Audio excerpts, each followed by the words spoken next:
Oh, the Democrats never learn, guys. First, back in 2016, the rigged primary against Bernie Sanders, and then Kamala Harris, of course, cooing Joe Biden out of the nomination.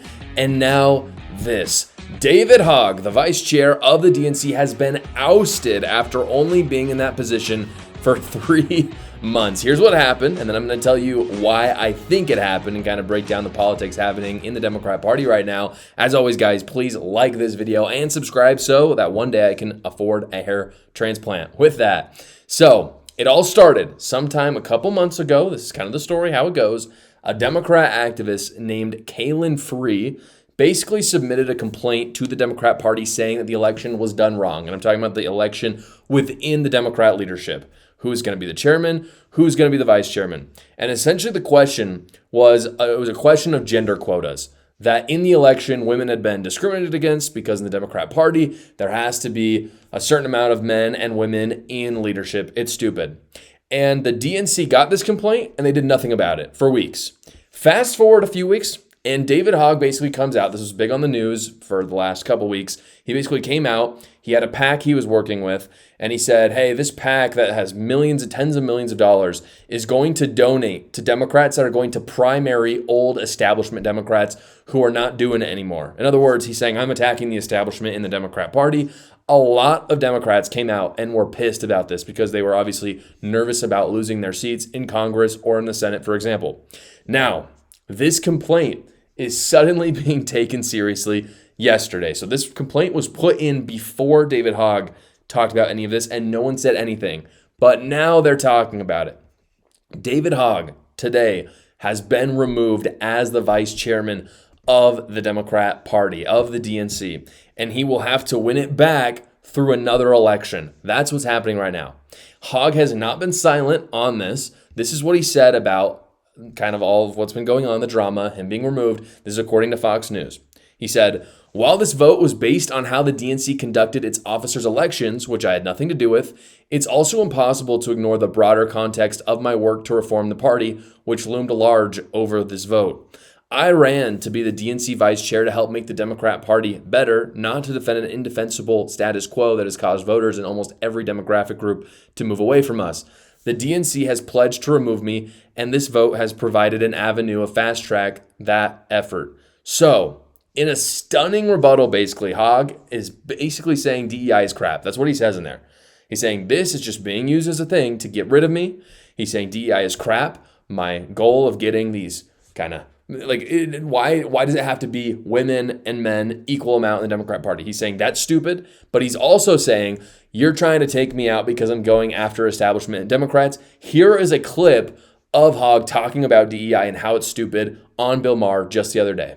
Frankly, I don't even know if it makes sense for us to have the gender balance rule anymore in this day and age because I want to focus on whoever's just best at the job. Great. At this point, that's my own view. Terrific. So obviously Democrats at large are not going to like that because Democrats at large believe in DEI. They don't believe in the meritocracy like David Hogg does. But I think the Democrat elite is not taking out Hogg because of DEI. They're taking him out ultimately because he's trying to primary them. That is why this is happening. And DEI is just used as the excuse. So now they've taken the complaint seriously. They get him out. And so the real litmus test for Democrats, and I think you're going to see some stunning approval rating switches if this happens, is will they elect Hogg again? Because Hogg has to run again. If they don't elect him, it is going to look so bad. I think Democrat approval right now is at like 17%. It is so low. If you match it up, I'll show you in a second. If you match it up against Republicans, it's underwater. It's under Republicans. And I think if they don't elect Hogg, it will look even worse for him. In less than 1 year, you have to really think about this. Sometimes we forget how much has happened in the last year. In the last year, you had the nominee of the Democrat Party get switched out by his VP against his will and without any say-so from the American people. So that happened. And then now you also have the vice chair of the Democrat Party being taken out because of DEI or the establishment not wanting him in anymore. And I'm sorry, but Democrats don't care about democracy. They just don't. I know it's in their name, but they hate the will of the people. The last year has proved that. Ironically, the Democrat Party is very conservatively aristocratic, meaning that they would rather have kind of the elites run their party and the country rather than the people. I am not a lover of David Hogg. We're the same age. I think he's a garbage person, actually. I think he stands on the graves of his dead classmates from Parkland in order to get famous. I think he's bad, and I'm not defending him, but I am attacking Democrats, saying this is so optically bad for Democrats, it's crazy. Like, you would have to think that Democrats saw this and they knew, if we do this, it's going to look really bad. And it is. And it is exhibiting itself in the polls right now. So this poll came out from Echelon Insights, and President Trump has an approval rating at the top. He's at 46%, which is pretty middle of the road. It's not bad. It's not great. Joe Biden was sitting at 36% when he left office. But underneath this is much more important, which is that the GOP is actually above the Democrats right now on the generic ballot. And the reason why I think that's a little bit surprising is because people don't love the tariffs. The economy is perceived to not be doing that great, though a few things have been turned around in the last few days because Trump has come out with some new trade deals. However, really, historically, Democrats should be seeing quite the boost right now. That's what happens when a unified government like the Republican Party goes in. The opposition tends to gain a little bit of steam going into the midterms. And you're not seeing that right now. And the reason why is because even though people don't love some of what Trump is doing with tariffs, the reality is his approval rating is pretty decent. And it's because of stuff like this. It's because Democrats will go down in history, I think, as one of the worst oppositions ever during the second term of Trump. Is because they coup their own. They don't respect the will of the people. And they just do whatever protects the Democrat establishment elite. Hey guys, I'm excited to announce that I am officially rolling out my new Substack. One of my favorite things about this show is interacting with you guys. And so my Substack simply just makes it a little bit easier to bounce political ideas off each other, do live chats and Q&As as well. My Substack also includes my written newsletter, so I can talk to you about the daily news, my opinion, commentary, and you can stay up to date on that. It's completely free to join, comes in your email and requires no download at all. So go check it out right now. The link is in the description below. Rosie O'Donnell took to TikTok to tell her fan that Donald Trump stole the election. It's pretty funny, actually. It's a good rant. So without further ado, here's Rosie. Things are getting crazy over there in the US of A. I mean, they've been crazy for months now, right? At least 100 days. If he admits one more time that the election was rigged, I mean, why is he allowed to admit this over and over again and no one does anything about it? It's very obvious that it was. And he keeps saying it because he has like some form of dementia or something that he can't help but tell on himself for what he's done, as he has always. Or he puts it on someone else, exactly what he has done.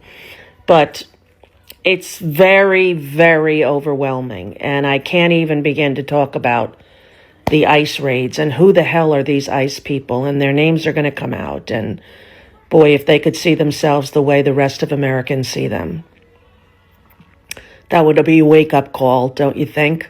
The ironic thing about that video is Rosie O'Donnell sounds indistinguishable from Donald Trump from right after Biden won. They sound the exact same. Every talking point that she has is what Trump said in 2021. So the question is why am I showing you this video? It is because I am sick and tired of hearing that Republicans are the big election deniers. It's certainly there. They do it sometimes. I call it out. I think it's stupid. It's unproductive. It's also very disingenuous because, for example, why would Trump, like this year, why would Trump have run for a third term if it was going to be rigged? If all elections are just always rigged, why would you even run in the first place? Whether you're a Democrat saying the election was stolen or Republican, it's stupid. No one actually believes it. That doesn't mean there's not fraud occasionally, but just to say outright, it's all rigged, there's no point. It's like, then why is anyone voting? Why is anyone running for president? Everyone knew that Trump won. He won fair and square. It was a landslide victory, in my opinion. And the reason why I say that is because every state went more red. Democrats, though, are the party of election denialism right now. They are out of control. You've got washed up celebrities like Rosie O'Donnell and Jimmy Kimmel to Nancy Pelosi and Hillary Clinton. All of them talk about election denialism all day, all night. Republicans really aren't talking about it anymore. They don't care. They should never have cared. They shouldn't have talked about it in the first place. But Democrats need to lay off because it's not winning any brownie points with the American people. They know Trump won. The left is literally a cult, guys. I talk all about it and share some crazy stories from my research in my book, A New Cult. It's right behind me on the bookshelf. You can see it right there. I am running a sale right now, so go check it out on Amazon or Kindle. The link is in the description below. Thank you so much for watching this video, everybody. Please like the video and subscribe as well so other great patriots like yourself can see it. Check in every weekday at 6 p.m. Eastern Time live to see the show, or you can check out another video right here.